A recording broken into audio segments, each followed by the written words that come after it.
Today I'm going to help you keep your store-bought alocasias alive. It would appear that it's going from bad to worse, but I'm going to keep pushing on. I have faith.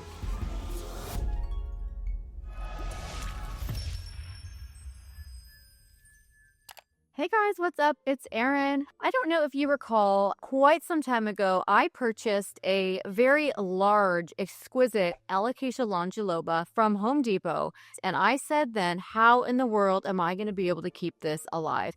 Because I don't know about you, but I have terrible luck with keeping Alocasia in the media that the big box store plants come in, which is usually this kind of peat mossy soil mixture. I find it to be too water retentive and the plant looks good for a while, but eventually suffers. I think we're going to have to take one step backwards to take two steps forward. So we're going to rehab this plant a little bit. I'm going to be transferring it into a semi-hydroponic mixture, which historically all of my alocasias have done so much better in a semi-hydro, whether it be pon or a mixture of different substrates and pon or leca. This project is going to be over the span of several months because I really want to show you each stage as it happens. This is going to be a fun one and it's going to have its ups and downs, but I think the end point is going to be good. Okay, so the plant immediately went into the guest room on this little table where it was not properly balanced, fell over and bent a bunch of leaves, and I had to cut them off, and it was very sad. However, I did have a good root system going for it. All right, so let's exhume the roots first, shall we? Crusty potting mat here, and let's take it down a little lower here. So I'm really hoping that I am not going to be sorry about this project. This does have some rather nice roots. I got that going for me. I'm gonna snip off this disgusting bit of mush right here. That's gross. Let's exhume this peat here. Plant started to kind of like look a little sad, so I put these plastic clips and stakes in. But I'm interested to know if you have any experience transferring a mature plant from whatever sad mix the seller had it in into something else. God, this is a nightmare. Stand by while I exhume all this. So I'm suddenly finding myself like the two biddies from Coraline. Remember when they're finding that special eye?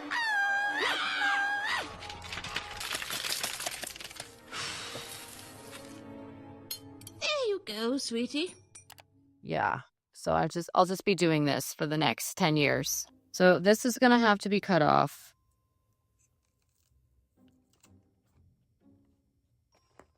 This one too, it's broken. This would appear that it's going from bad to worse, but I'm going to keep pushing on. I have faith. All right, here we are. I'm going to get most of the dirt off, but not every single bit. I think that will be okay. Okay, different vessel will still fit in here. And it's got the little wicking bits here. I'm not 100% confident in what's going to happen next, but what I am going to do is use my security blanket, great white powder, mycorrhizae, beneficial bacteria, which will help strengthen the root system. Hopefully will help this plant grow. So I'm going to tap, tap, dig, tap, tap on these roots here. And then the chosen combo of substrate I'm going to use for this is pon, perlite, pumice, a little bit of fluval stratum, and vermiculite. I'm going to shove these roots in here.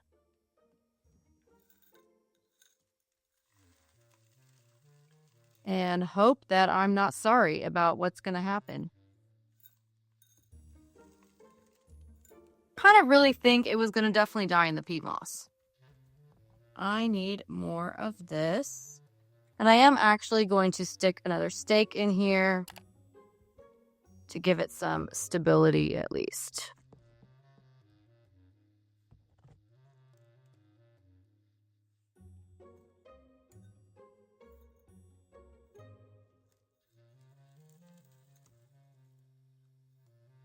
It looks really cool.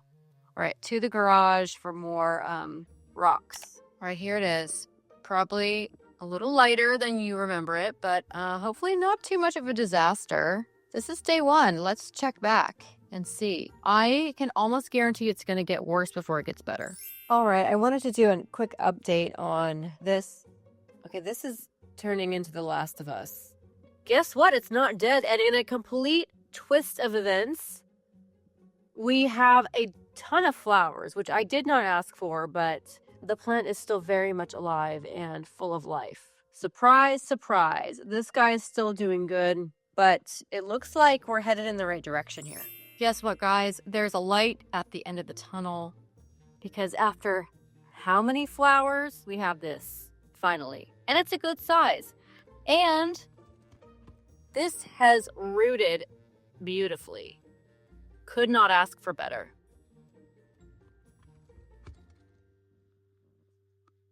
We are regenerating and looks like a new man. Guys, it's February. I have some good news. Look at that. Look at that. Gorgeous, healthy, new, big ol' emergent. Looking like Elphaba's nose from Wicked. This is so stunning, and we did it. So, it took a good 4 months to get here. It would have been a lot better looking had this not fallen from the table and sustained few leaf injury. Also, I don't know what I'm going to do with this Van Gogh leaf here, Vincent Van Leaf. It seems to be like self-limiting. It doesn't look very wet anymore, so I think I'll just let it be for volume's sake while this one continues to grow and come in. But we finally did it. It took a while. Like I said, we definitely had to take a step backwards to take 2 steps forwards. Let's do a little root check here.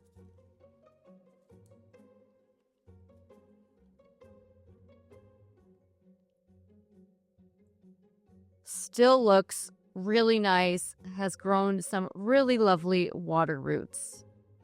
So, pleased as punch. My prediction would have been, had I kept it in the Home Depot peat moss mix, I probably would have gotten more of this kind of action here, where it just got like wet looking and all fungusy and gross and didn't stop, and I may have lost the plant completely.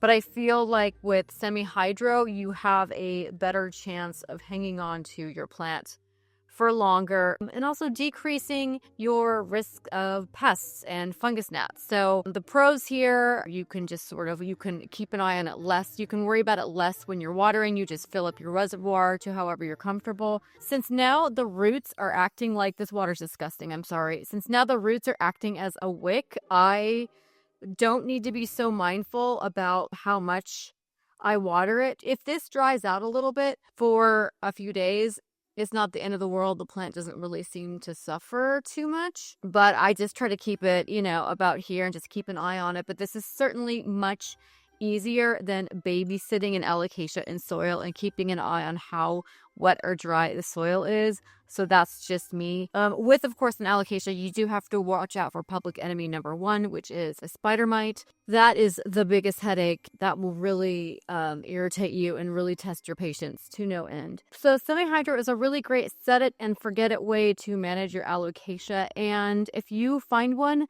that you love for cheap and it looks amazing, don't hesitate to change it up. If you know you have bad luck in a certain kind of substrate or a soil or something that tends to be too dense for you for an alocasia, this is living proof. So it took a couple of months. We got worse before we got better, but this seems to be happy.